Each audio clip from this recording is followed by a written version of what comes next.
Sir, ಈಗ ಮೂಡಾದ ವಿಚಾರದಲ್ಲಿ ಕೆಲವೊಂದಿಷ್ಟು ದಾಖಲೆಗಳು ಮತ್ತಷ್ಟು ಹೊರಗೆ ಬರ್ತಾ ಇದಾವೆ. ಲೋಕಾಯುಕ್ತ SP ಅವರಿಗೆ ಲೋಕಾಯುಕ್ತ ಹೆಡ್ ಆಫೀಸ್ ಇಂದ ಸರ್ಚ್ ವಾರೆಂಟ್ ಸಿಕ್ಕಿತ್ತು ಮೂಡಾ ಕಚೇರಿ ಮೇಲೆ. ಯಾರು ಸರ್ಚ್ ವಾರೆಂಟ್ ಕೊಟ್ಟವ್ರು, ಯಾರು ಕೊಟ್ರು ಸರ್ಚ್ ವಾರೆಂಟ್? ಮಾಡಬೇಡ ಅಂತ ಲೋಕಾಯುಕ್ತವ್ರನ್ನ ತಿಳಿದವ್ರು ಯಾರು? ಲೋಕಾಯುಕ್ತ ಅನ್ನೋದು ಒಂದು ಸ್ವಾಯತ್ತ ಸಂಸ್ಥೆ. ಹೇಗೆ ನಮ್ಮ ದೇಶದಲ್ಲಿ CBI ಇದೆಯಾ, ED ಇದೆಯಾ, ಅದೇ ತರ ಲೋಕಾಯುಕ್ತ ಅನ್ನೋದು ಸ್ವಾಯತ್ತ ಸಂಸ್ಥೆ. ಆ ಸಂಸ್ಥೆ ಮೇಲೆ ಯಾರಾದ್ರೂ ಪ್ರೆಷರ್ ಹಾಕಕ್ಕಾಯ್ತದಾ? ಈಗ ಲೋಕಾಯುಕ್ತದವರು ಅದಂತದ ನೋಟಿಸ್ ಕೊಟ್ಟಿದ್ರು, ಅದಂತದ ರೈಡ್ ಮಾಡಿಲ್ಲ. ಲೋಕಾಯುಕ್ತವ್ರು ಮಾಡ್ಬೇಕಾಗಿತ್ತು. ಹಿಡ್ಕೊಂಡಿರೋರು ಯಾರು? ಲೋಕಾಯುಕ್ತರು ಮಾನ್ಯ ಮುಖ್ಯಮಂತ್ರಿಗಳಿಗೆ ನೋಟಿಸ್ ಸರ್ವ್ ಮಾಡಿದ್ರು, ಮುಖ್ಯಮಂತ್ರಿಗಳಿಗೆ ಆನ್ಸರ್ ಮಾಡಿದ್ರು, ಮುಖ್ಯಮಂತ್ರಿ ಪತ್ನಿ ಪರ್ವತಕ್ನವ್ರಿಗೆ ನೋಟಿಸ್ ಸರ್ವ್ ಮಾಡಿದ್ರು, ಹೋಗಿ ಅಟೆಂಡ್ ಮಾಡಿದ್ರು.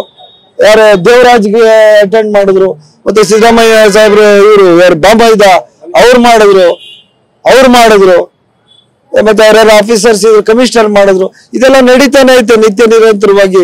ಇದೇನು ಡೈಲಿ ಒಂದು ಹೊಸ ಸ್ಟೋರಿ? ನನ್ಗೇನು ಅರ್ಥ ಆಗ್ತಾ ಇಲ್ಲ. ನನ್ಗೆ ಇದೇನ್ ನಡೀತಾ ಐತೆ ಅನ್ನೋದು ನನ್ಗೆ ಬಹಳ ಕನ್ಫ್ಯೂಷನ್ ಆಗೋಗ್ಬಿಟ್ಟೈತೆ. ಡೈಲಿ ಎತ್ಕೊಂಡ್ಬಂದು ಯಾರೋ ನೋಟಿಸ್ ಕೊಟ್ಟಿದ್ರು, ಸರ್ವ್ ಆಗಿತ್ತು, ಅವರು ಅಲ್ಲಿ ಹೋಗಿಲ್ಲ, ಇವ್ರು ಹೋಗಿಲ್ಲ ಅಂತ ಯಾರು ಕೇಳ್ಬೇಕು? ನಾನು ಲೋಕಾಯುಕ್ತ ಯಾರ ಕೆಳಗಡೆ ಇಲ್ಲ. It's A independent body. ಹಿಂಗೆ ಕ್ವಶನ್ಗಳು ಕೇಳಿದ್ರೆ ನೀವು ಬಹಳ ಓದಿದ್ದೀರಿ ಎಲ್ಲ. 144 ಫೈಲ್ಗಳನ್ನ ಎತ್ಕೊಂಡು ಹೋಗಿದ್ದಾರೆ. ಯಾರು IAS ಆಫೀಸರ್? ಹಿರಿಯ IAS ಆಫೀಸರ್ ಒಬ್ರು. ಆಫೀಸರ್ ಏನಕ್ಕೆ ಎತ್ಕೊಂಡೋದ್ರು? What is the reason? ಯಾಕೆ ಎತ್ಕೊಂಡೋದ್ರು? Is IO? Is IAS officer? Is IO ಆಗಿದ್ರೆ ಎತ್ಕೊಂಡೋಗಿರ್ಬೋದು. ಏನ್ ಸಾಕ್ಷಿ ಇದೆ ಅದಕ್ಕೆ? ಸುಮ್ನೆ ಈ ತರ ಕೇಳುವಂತದ್ದು, ಈ ತರ ಮಾಡುವಂತದ್ದು ಯಾರು ಕೇಳಿರೋದನ್ನ? ವಿರೋಧ ಪಕ್ಷದವರ ಯಾರು ದೂರದಾರ ಯಾರು? ಏನೊಂದು ವಾಟ್ ಇಸ್ ದಿಸ್ ಕ್ವಶನ್? ನಮಗೆ ಅನುಮಾನ ಇದೆ, ಸರ್ಚ್ ವಾರೆಂಟ್ ಇದ್ರು ಮಾಡಿಲ್ಲ ಅಂದ್ರೆ ಲೋಕಾಯುಕ್ತದವರು ಸರಿಯಾಗಿ ಕೆಲಸ ಮಾಡ್ತಿಲ್ಲ. ಲೋಕಾಯುಕ್ತವ್ರು ಕೆಲಸ ಮಾಡಿಲ್ಲ ಅಂತ ಲೋಕಾಯುಕ್ತವ್ರನ್ನ ಕೇಳಿ ಅಲ್ಲ ಅವ್ರು ಹೋಗಿ.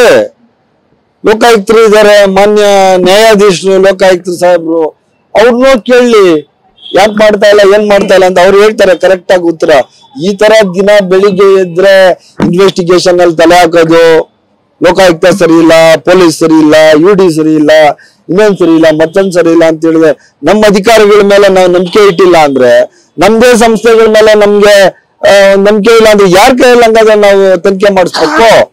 ಈಗಾಗ್ಲೇ ನಾವೊಂದು ಕಮಿಟಿ ಮಾಡಿದ್ರಿ, ಯಾರು ವೆಂಕಟಾಚಲ ಅಂತ ಹೇಳಿ IAS ಆಫೀಸರ್ ಕಮಿಟಿ ಮಾಡಿದ್ರಿ.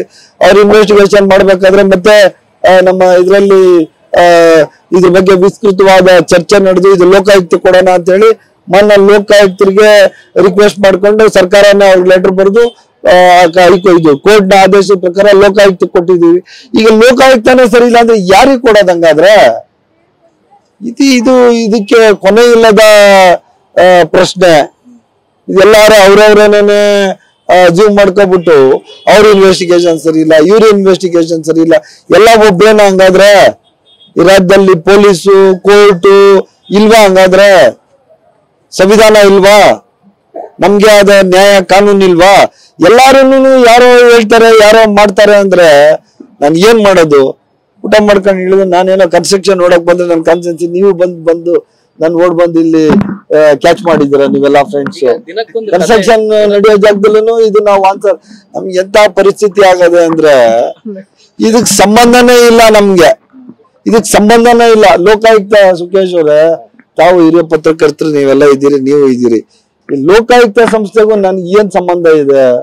ಅರ್ಬನ್ ಡೆವಲಪ್ಮೆಂಟ್ ಲೋಕಾಯುಕ್ತಕ್ಕೆ ಏನ್ ಸಂಬಂಧ ಇದೆ? Lokayukta independent body. ಲೋಕಾಯುಕ್ತರು ಮಾನ್ಯ ನಿವೃತ್ತ ನ್ಯಾಯಾಧೀಶರು, ನಮ್ಮ ಸನ್ಮಾನ್ಯ ಲೋಕಾಯುಕ್ತರು, ಅವ್ರ ಕೆಳಗಡೆ ADGP, DIG, IG, SP ಈ ತರ ಅವ್ರದೇ ಆದ ದೊಡ್ಡ ಒಂದು ಗ್ರೂಪೇ ಇದೆ. ಅವ್ರಿಗೆ ಗೊತ್ತು ಯಾರು ಇನ್ವೆಸ್ಟಿಗೇಟ್ ಮಾಡ್ಬೇಕು, ಯಾರನ್ನ ತನಿಖೆಗೊಳಪಡಿಸ್ಬೇಕು, ಯಾರಿಗೆ ಏನ್ ಶಿಕ್ಷೆ ಕೊಡ್ಬೇಕು. ಇಳಿದಿರುವ ಈ ಮುಂಚೆ ಲೋಕಾಯುಕ್ತರು ಈ ರಾಜ್ಯದ ಮುಖ್ಯಮಂತ್ರಿಗಳಾಗಿದ್ದವ್ರು ಜೈಲು ಕಳಿಸಿದವ್ರು ಯಾರು? ಮುಂಚೆ ಈ ರಾಜ್ಯದಲ್ಲಿ ಅನೇಕ ಮಂತ್ರಿಗಳನ್ನ ಜೈಲು ಕಳಿಸಿದವ್ರು ಯಾರು? ಡೈಲಿ ಅನೇಕ IAS ಆಫೀಸರ್ಗಳಿಂದ ಹಿಡಿದು KS ಇಂದ ಹಿಡಿದು ತಹಶೀಲ್ದಾರ್ ಇಂದ ಹಿಡಿದು 100 ಜನ ಆಫೀಸರ್ಗಳನ್ನ ಹಿಡಿದು ಜೈಲು ಕಳಿಸ್ತಾರೆ ಯಾರು? ಅದೇ ಲೋಕಾಯುಕ್ತರು. ಹಾಗಾದ್ರೆ ಲೋಕಾಯುಕ್ತರು ಕೆಲಸ ಮಾಡ್ತಾ ಇಲ್ಲ ಈ ರಾಜ್ಯದಲ್ಲಿ. ಈ ತರ ಬಯಾಸ್ಡ್ ಇರಬಾರ್ದು ಅನ್ನೋದು ಅಷ್ಟೇ. ಇದಕ್ಕೆ ವೆರಿ ದ ಎಂಡ್ ಕೊನೆ ಅನ್ನೋದು ಬೇಕಲ್ಲ.